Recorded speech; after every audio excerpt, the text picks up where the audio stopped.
Yeah, hi there, Nasser. This is Michael. I'm your Level 6 TOEFL instructor. I'm also the founder, owner, and the materials writer for all of your lessons at the online TOEFL course called the 7-Step System to pass the TOEFL IBT. Let's listen to your integrated practice test. Hi, Michael. This lecture is about the formation of glaciers. Good. Your intro is good. It states the purpose of the lecture, so far so good. There are several steps that are required before a glacier is formed. Nice. Even better. You have a more specific organization to how you want to explain the points from the lecture. First of all, glaciers can only be formed in polar regions. This is where summer is not hot enough to melt the snow. So you want to say they're formed as one syllable, not formed. So unless the word ends in a T or a D or an S, usually, actually with an S it doesn't matter, but the T or the D, if we do put ED on the end of that, we do need to create an extra syllable, but not with the other words. The glacier cannot be more than 30 degrees or the snow will fall down in an avalanche. A glacier is not considered a glacier until it has begun moving. Next is now accumulate. Now, the only thing is with it sounds like you're reading but not speaking. It doesn't sound very natural, so you want to work more on your pausing, also your phrasing, and even your sentence rhythm. So I recommend, to help you with this, check out my pronunciation lessons that focus on sentence rhythm, also thought groups and blending. Tis and remains in the same area before it transforms. You want to say remains and remains. Remains is a noun, but remains, if you put stress on the second syllable, that's going to make it a verb. Into ice. Every year, a new layer of snow is added and it compresses the previous layer of snow. After 2 winters, the snow is an intermediate state between snow and the glacier ice. It is half. Okay, hold on for 1 sec. I got to plug in my computer. It's about to run out of power. I'll be right back.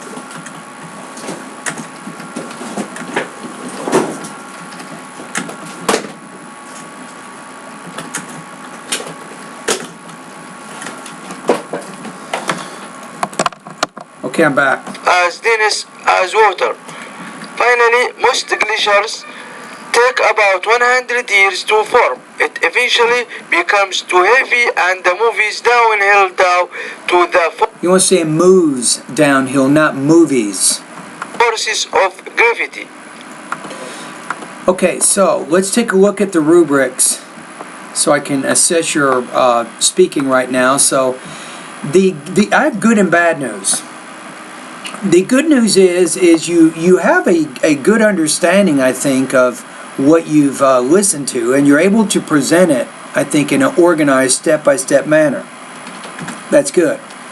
The bad news is you have a tremendous number of pronunciation issues that you really want to work on. So you're not sounding very natural. When you're speaking English, it seems like a chore to you, something you're not used to doing very often.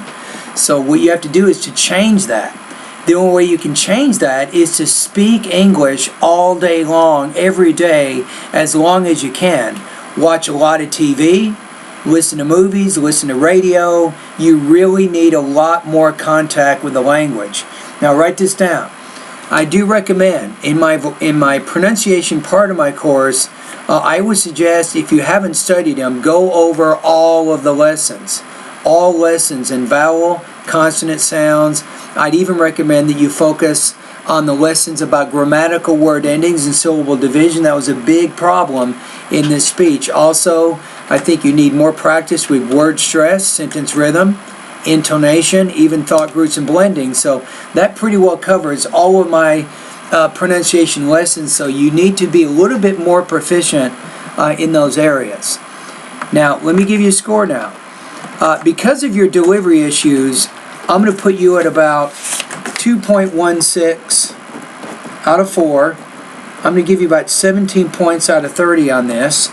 Now for our class, if we look at the correlate this with the grades, so for speaking 2.17 or 2.16, this is going to put you at about 75% out of 100. Now let's go into in-grade, and I will add this into your grade right now as we speak. So I go to TOEFL level 6. We have Nasser. So it looks like number 3. I'm going to add a score of 75 in there. And there we go. Okay, anyway, thank you very much for completing the practice test, and keep up the good work.